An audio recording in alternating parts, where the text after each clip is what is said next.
ఈయన ఎప్పుడు మారతాడో, ఈ తాగుడు నుంచి ఈయన ఎప్పుడు బయటపడతాడో అని దిగులేసుకొని ఎందుకమ్మా అంత దిగులు పడతాడు, తాగి తాగి తాగి ఆడ చచ్చిపోతాడో అని దిగులేసుకొని ఏమో టబిమని చచ్చింది.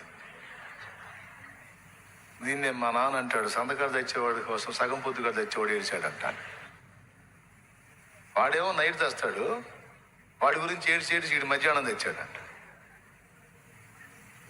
అట్లుంటుంది కొంతమంది వ్యవహారం. తీసే ఆయన ఎందు విశ్వాసం ఉంచాం, ఆయన చూసుకుంటాడు. ఆ సమయం, ప్రతిదానికి ఒక సమయం ఉంది. ఆ సమయం వచ్చినప్పుడు ప్రతిదీ ఆయనే డీల్ చేస్తాడు. ఎందుకు పొద్దుగులు దిగులు? తీసేసుకోవాలి, హుషారుగా ఉండాలి, మంచిగా తినాలి, టయానికి నిద్రపోవాలి. ఎప్పటికీ ఏదన్నా కంపెనీ బలహీనతలు వస్తే టైం టు టైం ఆ మందుగోలు వేసుకోవాలి, స్తోత్రం చెప్పుకోవాలి, అంతే ముందుకు సాగిపోవాలి.